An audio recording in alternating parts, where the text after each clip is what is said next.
Las armas de guerra cambiaron en el Renacimiento y las murallas de las ciudades fortificadas debieron adaptarse a las nuevas formas de ataque. La infernal artillería de metal, como era llamada por su capacidad de destrucción, fue considerada como una maldición por Don Quijote, que añoraba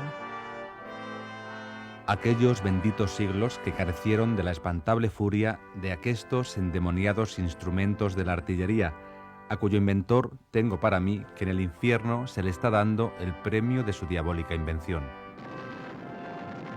La poderosa artillería de metal que tuvieron desde finales del siglo XV los ejércitos europeos obligó a transformar las fortificaciones destinadas a la defensa de las fronteras y enclaves estratégicos. Algunos de los más grandes artistas y arquitectos del Renacimiento trabajaron como ingenieros en ese mundo en continua guerra. Las experimentaciones de Leonardo da Vinci, que como experto en ingenios para la guerra y para la paz se ofreció a Ludovico el Moro, o los proyectos de Miguel Ángel para las fortificaciones de Florencia, cuando esa ciudad tuvo que defenderse de los ejércitos imperiales. Esto da idea de hasta qué punto la arquitectura militar es un tema central para la arquitectura renacentista. Se ha dicho que la arquitectura militar sería el estilo internacional del siglo XVI, puesto que en cualquier lugar del mundo bajo dominio europeo podemos encontrar esas formas geométricas que transformaron ciudad y territorio hasta configurar un tipo de paisaje asociado a las fronteras en la época moderna. Los cambios que se produjeron con respecto a la fortificación medieval fueron decisivos. En primer lugar, hay que señalar la perfecta geometría subyacente en los trazados, siempre adaptados a las características geográficas del terreno. Solo esos diseños, primero sobre el papel y luego dibujados sobre el terreno, podían ser la respuesta ante los tiros radiantes de la artillería. Una fortificación renacentista siempre es un sistema en el que cada elemento, cortinas, baluartes, fosos o rebellines, está en relación con los demás para apoyarse unos a otros en la defensa ante el enemigo. Puesto que ahora son las monarquías y los estados los que controlan todas las fortificaciones y ya no pueden ser ni los nobles ni las ciudades, esa noción de sistema afecta a todo el territorio y cada fortificación pasa a formar parte de un sistema defensivo en el que todas se interrelacionan. Si la geometría es la base del diseño de la fortificación renacentista, no es lo único que la caracteriza frente a las murallas medievales. Desaparecieron las torres redondas, extraordinariamente vulnerables a las nuevas armas. Los muros debieron terraplenarse para que pudieran soportar el peso de las armas de artillería, haciéndose mucho más gruesos y de materiales que pudieran absorber el impacto de la artillería, puesto que una muralla de piedra, como eran por lo general las medievales, se derrumbaba con el impacto y unas piedras arrastraban a otras. Grandes fosos secos, galerías de minas y contraminas protegieron a unas fortificaciones que debieron también disminuir su altura mientras se expandían con obras externas. El alcance de las nuevas armas hizo que el espacio vacío en torno a las murallas, que siempre había sido necesario, como podemos leer en las partidas de Alfonso X el Sabio, se ampliara en la misma medida en que aumentaba la distancia desde la que podía atacar un ejército moderno. Ese espacio vacío condicionó el crecimiento urbano de las ciudades de guerra del Renacimiento. La monarquía española fue una de las que dedicó grandes inversiones a la fortificación de sus fronteras, pues, como se decía en ese siglo, era la que sustentaba la carga del orbe, y sus enemigos eran muchos. Los distintos reinos de la España imperial vieron crecer en sus fronteras una nueva arquitectura que transformó ciudad y paisaje. Si en el continente europeo fueron muchas las fortificaciones, no fueron menos las del Caribe, en el continente americano.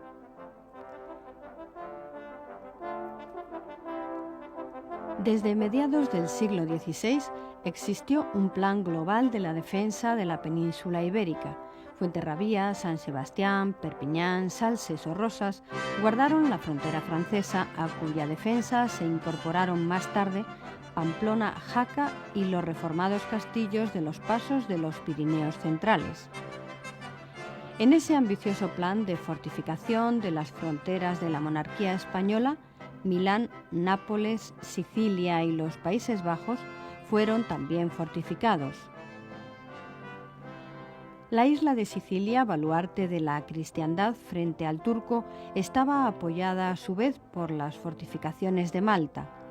El sistema de torres del litoral mediterráneo se aplicó en todas las costas de ese mar, ya fueran Nápoles, Sicilia, Cerdeña o las Baleares. En esa que se ha llamado frontera olvidada del norte de África, las fortalezas de La Goleta, Melilla, Orán o Mazalquivir mantuvieron las conquistas heredadas de los reyes católicos, a la par que contribuyeron a defender a los habitantes de las zonas costeras peninsulares de los peligros corsarios que, con su gran base de operaciones en Argel, asaltaban las costas del Mediterráneo occidental, haciendo prisioneros y aterrorizando a sus pobladores. Las torres costeras, que todavía se conservan hoy día, son testimonio del miedo que formó parte de la vida cotidiana en los pueblos de la costa, siempre temerosos de la llegada de los corsarios. Cuando los intereses de la monarquía se desplazaron hacia el Atlántico, se fortificaron ciudades de las Islas Canarias, de las que conservamos la bella descripción del ingeniero Leonardo Turriano, que imaginó el archipiélago configurando el signo de Cáncer en una visión del territorio fundida con la astrología que define bien la época. Con la sucesión de Portugal fueron incorporadas las nuevas defensas de Lisboa al sueño de cerrar la península con una corona de fortalezas. Al tiempo que se fortificaban las Azores, se hizo urgente un plan de defensa para el Caribe. El ingeniero Bautista Antonelli, junto con el maestre de campo Juan de Tejada, planificó las fortificaciones necesarias para la defensa de los enclaves estratégicos del Caribe. Se fortificaron las ciudades que eran puertos de llegada y partida de las flotas: Santo Domingo, Puerto Rico, La Habana, Cartagena de Indias o San Juan de Ulúa en Veracruz. Las ciudades en América crecen de una manera abierta, no son una forma cerrada como las ciudades europeas, las ciudades del viejo continente, que vienen definidas por sus murallas.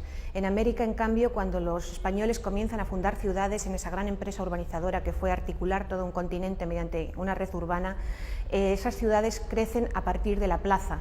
A partir de la plaza se trazan una serie de calles rectas y eso aparece explicado no solamente en las ordenanzas de 1573, sino anteriormente también en la serie de normativas que se dan sobre fundación de ciudades antes de esa fecha.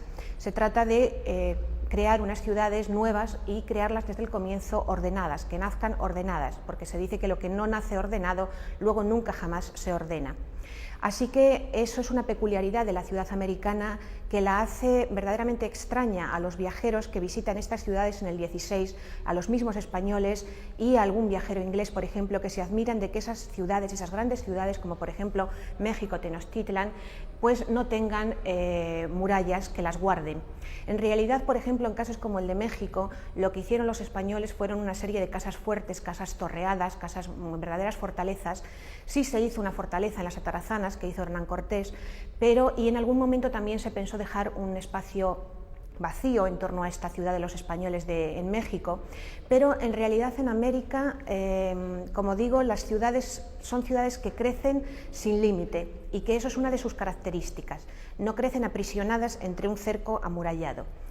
Sí hay, en cambio, unas ciudades en América que se fortifican en el 16 y que es necesario fortificarlas.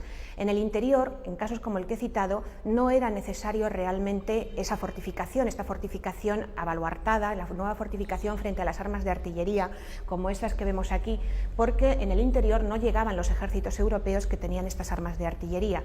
En cambio, donde sí llegaban armas de artillería de metal, armas ya potentes, era a los puertos, a lo que eran los lugares, las ciudades de entrada y salida de las flotas en las Indias. Así pues, lo que se van a fortificar son esas ciudades del Caribe, sobre todo. Se va a fortificar Cartagena de Indias, se va a fortificar La Habana, se va a fortificar Santo Domingo, Puerto Rico o la isla de San Juan de Ulúa para proteger la llegada y salida de las flotas de Veracruz. Y el sistema de fortificación en estos puertos, en principio, no es el fortificar toda la ciudad, eso ya se hará en algunas de ellas en el 17, aunque en Cartagena de Indias en el 16, Bautista Antonelli sí que traza una muralla para esta ciudad de Cartagena de Indias. Luego, a lo largo de los siglos, hasta el 18, todas estas fortificaciones, todas estas defensas se van aumentando, se van complicando hasta llegar pues, a enclaves tan magníficos como los de La Habana o como los de Cartagena de Indias, que verdaderamente, o Puerto Rico, que verdaderamente admiran todavía hoy día. En España, Cádiz, ciudad baluarte de Sevilla, reforzaba también sus defensas para proteger a las flotas de Indias. Y La Coruña y otras ciudades gallegas se preparaban para resistir los ataques de la armada inglesa. En Cádiz se hicieron a lo largo de todo el siglo proyectos de fortificación debidos a los mejores ingenieros, Juan Bautista Calvi, Juan Bautista Antonelli, el capitán Fratín, Tiburcio o Spanocchi. Y a finales del siglo se ocupaba de ellas Cristóbal de Rojas, este ingeniero que publicó su libro Teórica y Práctica de Fortificación en 1598 con las lecciones que había impartido en la Academia de Matemáticas fundada por Felipe II. Convirtió a Cádiz, la ciudad que también conocía, en modelo urbano para la posteridad gracias a la imprenta. La construcción de nuevas fortificaciones en una ciudad llevó aparejada la destrucción de monasterios, huertas y hasta barrios enteros, como sucedió, por ejemplo, en la ciudadela de Jaca, con la consiguiente protesta ciudadana pese a las indemnizaciones. Las ciudadelas fueron pequeñas ciudades fortificadas, normalmente de 5 baluartes, destinadas a controlar una ciudad. Se construyeron grandes ciudadelas en el siglo XVI en Turín, en Parma, en Amberes, en Pamplona o en Jaca. Y otras muchas, como la de Cremona, se quedaron en proyecto. Amberes, trazada por Pachotto, Pamplona por el capitán Fratín y Jaca, obra del ingeniero Spanocchi, fueron construidas por Felipe II en aquellas ciudades de las que cabía esperar una rebelión. Las ciudadelas suponen lo que es la evolución del castillo en la ciudad, del castillo del poder sobre la ciudad, como eran los antiguos alcázares, por ejemplo. Las ciudadelas son unas construcciones que tienen que ser autosuficientes porque en ellas se refugia el ejército del rey y el gobernador de la ciudadela para controlar esa ciudad. Tienen, por lo tanto, su abastecimiento de agua asegurado, con sus aljibes, etcétera, sus pozos, tienen para hacer pan, tienen su iglesia, casa del castellano, cuarteles, porque son formas totalmente cerradas que pueden defenderse así de una ciudad que se supone que puede ser rebelde en un determinado momento. Por eso se ha hablado de ellas como si fueran pequeñas ciudades. El tratadista italiano Pietro Cattaneo decían que eran una piccola città. Realmente son formas urbanas que son realmente una ciudad. Incluso hay trazados como los de la ciudadela de Pamplona, con su trazado radial que respondería al tipo de ciudades ideales del Renacimiento, con ese trazado en forma estrellada y radial. La ciudadela que se va a codificar en el siglo XVI, la que va a acabar siendo el prototipo de ciudadela, es la de 5 baluartes, porque los 5 baluartes son más baratos que hacer una ciudadela de 6 baluartes y a la vez son muy eficaces para la defensa. 2 de estos baluartes suelen dar al interior de la ciudad o dan al interior de la ciudad y otros 3 de los baluartes hacia el campo. Y las ciudadelas se sitúan sobre lo que es la línea de muralla de la ciudad.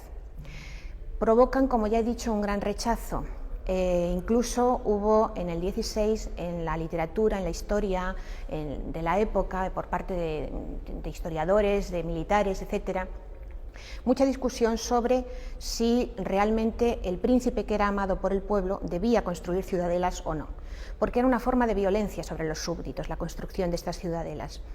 Y finalmente sí se construyen ciudadelas. En Italia se construyen muchas, la de Turín, Parma, Piacenza, etcétera, pero la monarquía española fue también una gran constructora de ciudadelas. La ciudadela de Amberes, en los Países Bajos, fue construida por el duque de Alba y la hizo el ingeniero Pachotto, Francesco Pachotto, que intervendrá también, por ejemplo, en la Basílica del Monasterio del Escorial. Y es tal la violencia que supuso esa ciudadela sobre los ciudadanos de Amberes que en una ocasión en la que casi lograron destruirla, hicieron un grabado conmemorando ese intento de destrucción de la ciudadela, es decir, propaganda, publicidad realmente a través del grabado de lo que estaba siendo esa violencia de los españoles sobre el pueblo de Amberes a través de la ciudadela. En la península se hacen en el 16 dos ciudadelas que verdaderamente son ejemplares de lo que es esta tipología urbana en el siglo XVI, en el Renacimiento, que son la de Pamplona y la de Jaca. La de Pamplona es especialmente importante y pasó a ser considerada por los tratadistas y por los historiadores que se referían a la arquitectura militar, junto con la de Amberes, junto con la de Parma, junto con la de Turín, como las grandes ciudadelas de ese momento, ciudadelas verdaderamente modélicas. El que traza la ciudadela de Pamplona es el ingeniero Fratin, el capitán Fratino, italiano como la mayoría de los ingenieros que trabajan al servicio de la monarquía española en este siglo XVI, y interviene también muy definitivamente en la traza de esta ciudadela un militar experto en fortificación que era Vespasiano Gonzaga. Luego, años más tarde, se traza la ciudadela de Jaca, obra del ingeniero Tiburcio Spanocchi, otro italiano, realmente además un gran dibujante, un gran experto en fortificación, que llegó a ser ingeniero mayor de los reinos de España, y él es quien traza esta ciudadela de Jaca. Para que sea más patente, es decir, hasta qué punto los términos también se implican en la historia, el término ciudadela es un término que, por ejemplo, cuando se construye Jaca, al comienzo se utiliza en la documentación y luego llega un momento que desaparece y se pasa a hablar del castillo de San Pedro en Jaca, porque la misma palabra de ciudadela provoca un rechazo en esos ciudadanos que piensan que sus libertades se van a ver constreñidas, se van a ver condicionadas por esa imposición, esa presencia del poder del rey materializado en estas formas arquitectónicas de las ciudadelas, controlando y dominando su ciudad. Los espacios vacíos generados por las nuevas fortificaciones de las ciudades renacentistas, tanto hacia el interior para permitir la movilidad de hombres y armas, pero sobre todo hacia el exterior, permitieron con los siglos que el derribo de esas murallas diera lugar a los bulevares y rondas en las ciudades europeas. Las fortificaciones de la monarquía española fueron de las más avanzadas del Renacimiento. La extensión de sus reinos hizo que fueran precisos los mejores ingenieros y una enorme inversión para construir murallas, baluartes, torres o ciudadelas hasta formar un muro de piedra imaginario destinado a defender las fronteras y los intereses de la monarquía católica frente a sus enemigos.